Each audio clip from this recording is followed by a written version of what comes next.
गोरी, ये ओले हमारे लिए मौका है। जब सब अपनी जान बचाने में लगे होंगे, हम रानो के बचाए हुए अनाज की पोटली लेकर भाग जाएंगे। हाँ कालू, अगर हमें घर नहीं मिला तो हम उसे भूखा मार देंगे। एक बड़ा ओला रानो के पंख पर आकर लगता है और वो कराहते हुए नीचे गिर पड़ती है। माँ, उठो माँ, ओले हमें मार डालेंगे। रानो दर्द से तड़प रही थी और ओले गिरना बंद नहीं हो रहे। तभी कालू और गोरी दबे पांव रानो के घोंसले के पिछले हिस्से में पहुंचते हैं। यही मौका है गोरी, रानो अधमरी पड़ी है। जल्दी से वो अनाज की पोटली उठाओ, इसमें पूरे महीने का दाना पानी है।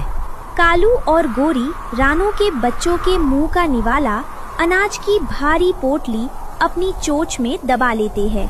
पोटली भारी है, इसलिए वे लड़खड़ाते हुए उड़ रहे हैं। कालू, रुक जाओ, शर्म करो।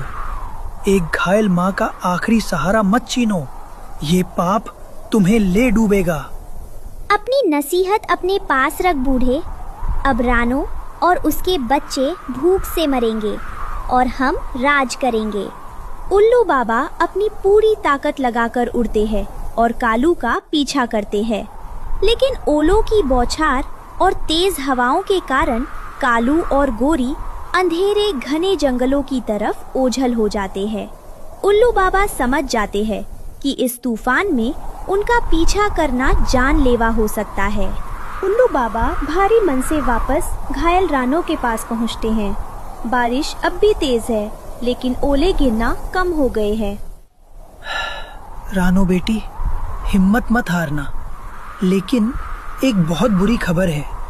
वो गद्दार कालू और गोरी तुम्हारा दाना पानी और अनाज की पूरी पोटली लूटकर भाग गए हैं।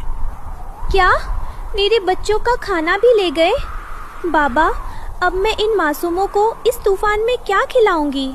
मैं तो हिल भी नहीं पा रही।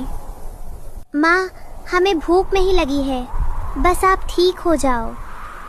धैर्य रखो रानो, जो दूसरों का निवाला छीनते हैं, प्रकृति उनसे उनकी सांसें छीन लेती है।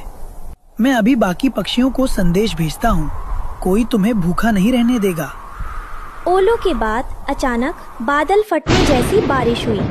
पहाड़ी से पानी का एक भयानक रेला आया। पोटली भारी है गोरी, उड़ने में दिक्कत हो रही है। लालच छोड़ो कालू, पानी हमें बहा ले जाएगा। लेकिन बहुत देर हो चुकी थी। पानी का एक प्रचंड बहाव कालू और गोरी को अनाज की पोटली समेत खींच ले गया।